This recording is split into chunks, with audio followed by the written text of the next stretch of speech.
سکے. ویسے تو تمہارے بڑے دعوے ہیں, ہم نے جی بہت زیادہ ترقی کر لی ہے, جدید ٹیکنالوجی ہمارے پاس ہے, ہم نے دنیا کو سمیٹ کر رکھ دیا ہے, آج ہر چیز ہمارے پاس آسان ہے. ہم منٹوں کو ہم جو وہ اسباب جو سالوں کے اندر کیے جاتے تھے اب منٹوں کے اندر ہونے لگے ہیں. حساب کتاب آج ہمارے پاس انٹرنیٹ آ چکا ہے, لیکن اس کے باوجود آپ نے کبھی یہ سنا ہے آج کامروں نے یہ اعلان کیا ہو کہ ہم قرآن پاک کی ایک سورت لے کر آئے ہیں اور مسلمانوں سن لو؟ ہرگز ایسا نہیں ہو سکتا. ایک چھوٹے کا زور لگاؤ, تم اللہ کے مقابلے کے اندر تمہارے تمام اسباب, تمہارے جدید ٹیکنالوجی سب پھیل آئے. ہاں تمہارا وتیرہ یہ رہا ہے جب تم دلائل کا مقابلہ دلائل سے نہیں کر سکتے ہو تو پھر تم ہمیشہ تمہارا کافر کا, ظالم کا اور شکست کھانے والے کا وتیرہ یہ رہا ہے, پھر وہ ظلم پر اتر آتا ہے, زیادتی پر اتر آتا ہے. لیکن یاد رکھو ان بطش ربک لشدید, اللہ تعالیٰ کی مکر بڑی سخت ہے. تم اپنے آبا و اجداد کا حشر دیکھ لو. ابراہیم علیہ السلام اکیلے ہیں, آگ کے اندر ڈالا جاتا ہے, لیکن اللہ تبارک و تعالیٰ نے سرخرو کیا. اور اس کے مقابلے میں آنے والا بڑا سے بڑا ظالم نمرود جس نے 400 سال تک حکومت کی ہے, اللہ تبارک و تعالیٰ نے اس کو کیسے ذلیل کیا. ایک چھوٹی سی مخلوق اپنی مچھر کے ذریعے سے اس کے سر کے اوپر دنیا کے اندر جوتے لگائے. اس کے مقابلے میں حضرت موسیٰ علیہ السلام کے مقابلے کے اندر آنے والا فرعون انا ربکم الاعلی کا دعویٰ کیا, میں تمہارا سب سے بڑا رب ہوں. اللہ نے اس کو کیسے ذلیل کیا. اللہ تبارک و تعالیٰ نے وہ دعویٰ کرتا تھا یہ جو دجلہ فرات ہے, یہ نیل ہے, یہ فرات ہے, یہ تو میرے حکم سے جانے ہیں, یہ تو میرے قبضے قدرت سے جانے ہیں. اللہ تبارک و تعالیٰ نے اسی دریائے نیل کے اندر اس فرعون کو غرق کیا. بتا اب تیری خدائی کہاں گئی ہے, انا ربکم الاعلی کا دعویٰ کہاں گیا ہے. آج اللہ تبارک و تعالیٰ نے قیامت تک اس کو عبرت کا نشان بنا دیا. جو بھی اللہ کے مقابلے میں آئے گا اس کا جی نشان عبرت ایسے ہی ہوگا, ایسے ہی ذلیل ہوگا. اللہ تبارک و تعالیٰ نے قرآن کریم کے اندر ارشاد فرما دیا ادخلوا آل فرعون اشد العذاب. جیسے ہی فرعون اور فرعون کی ذریت ہلاک ہوئی, تباہ ہوئی, اس کے بعد اللہ کا حکم یہ ہوا ادخلوا آل فرعون اشد العذاب, آل فرعون کو سخت ترین عذاب کے اندر داخل کر دو.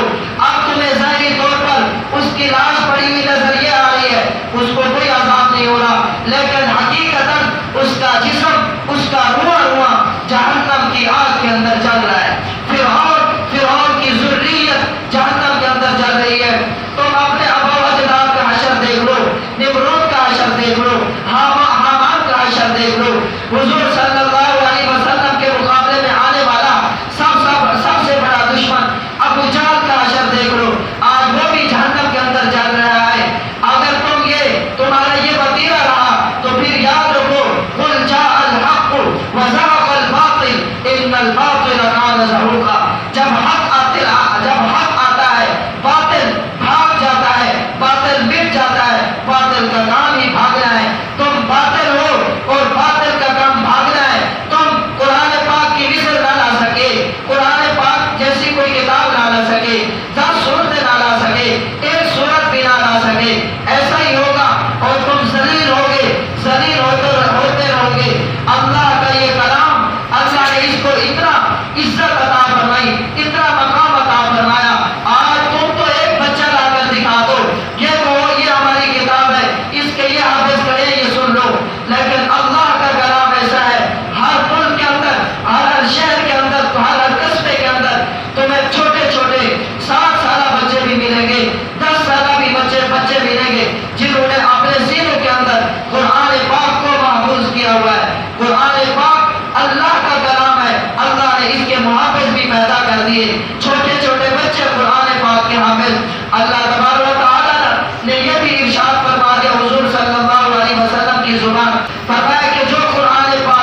10 نیکیاں ملتی ہیں۔